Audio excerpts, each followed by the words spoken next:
Buildup బాబాయ్ అని ఆడు వచ్చాడంటే పెద్ద తలనొప్పరా వచ్చేసాడు.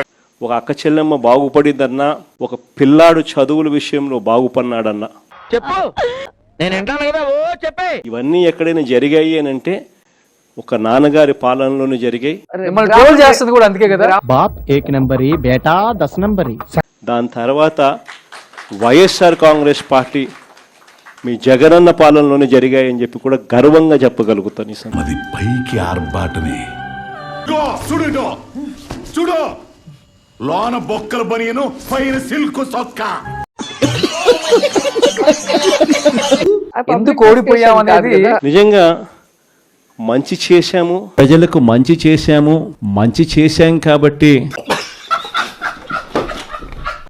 మంచి చేశాము అని చెప్పి కాలర్ ఎగరేసుకుని మాటిచ్చినాం, మాట నిలబెట్టుకున్నాం అని గర్వంగా ప్రతి ఇంటికి వెళ్ళగలిగిన పరిస్థితి ఒక వైఎస్ఆర్ కాంగ్రెస్ పార్టీకి మాత్రమే ఉంది. గుడి దగ్గర చెవులో పువ్వులు పెట్టుకుని చాలా మంది ఉంటారు, వాళ్ళకి చెప్పుగా. ఆశ్చర్యం ఎందుకో తెలుసా? నాకు తెలీదమ్మా. జాగ్రత్తలు ఎందుకో తెలుసా? నాకు తెలీదమ్మా. కారణం ఏమిటి అని అంటే, ఓడిపోవటానికి ప్రధానమైన ఒక 2-3 కారణాలంటే చెప్పుకుంటూ వస్తున్నారు. మనమేమో ఓట్లు పెరగడం వల్ల ఓడిపోయినాం. ఏంటి బాబా అన్న ఇంకోసారి అన్న? ఓట్లు పెరగడం వల్ల ఓడిపోయినాం. అయ్యి బాబోయ్, పిచ్చి బాగా ముదిరిపోయిందిరా మీక. అక్కడేమో ఓట్లు తీసేయడం వల్ల వాళ్ళు ఓడిపోయినారు. ఏంటిది మాకేంటిది అంటున్నా? రెండు డేంజరే. బుర్ర తక్కువ ఎదవల్లారా, మీతో ఉంటే నాకు మెంటలే కుదురా. రానున్న స్థానిక సంస్థల ఎన్నికల్లో ఏం చేస్తావరా? పార్టీ సన్నద్ధత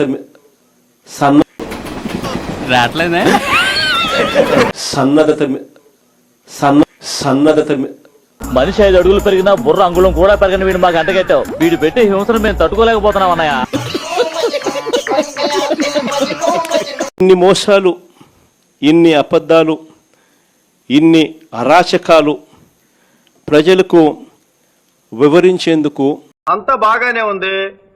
చంద్రబాబు నాయుడు గారి 2 సంవత్సరాల పాలన పూర్తయిన నేపథ్యంలో జై చంద్రబాబు, జై చంద్రబాబు, జై చంద్రబాబు.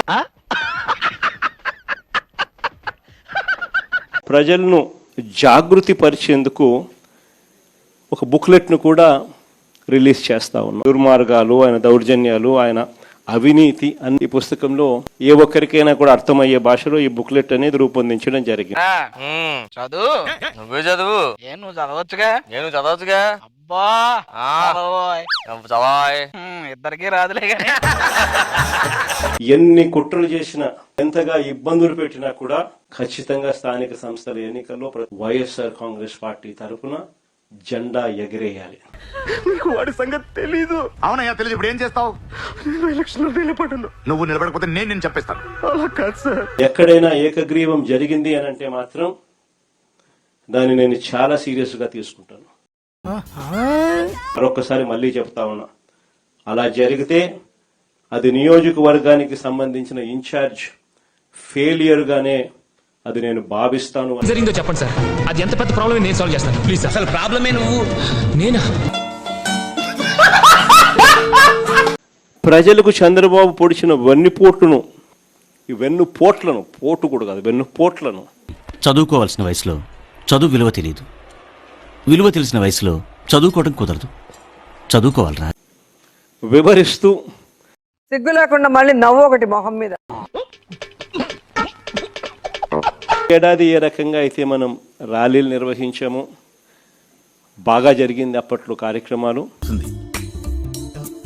ఈ కార్యక్రమాలకన్నిటికీ కూడా జూన్ 4 నుంచి 12 వరకు వెన్నుపోటుకు 2 ఏళ్లు నువ్వు పావలాగా అద్దరుపై చేస్తున్నావు కార్యక్రమం అనేది పార్టీ తరఫున చేపడతా ఉన్నాం. జూన్ 4 నుంచి 12 వరకు జరగబోయే ఈ కార్యక్రమాలు చాలా స్టోరీ చదువుతాడండి. టైం మొత్తం నేను సంవత్సరాలు చెప్పినా వదలడం. ఇతని గురించి నాకు బాగా తెలుసు. ఇతను ఒక ముసుగు దొంగ. చూద్దాంలే. చూడటం కాదండి, మీరు చెయ్యాలంతే. సరే, మీరు ట్రై చేస్తారన్నారంటే అది ఓకే అయిపోయినట్టు.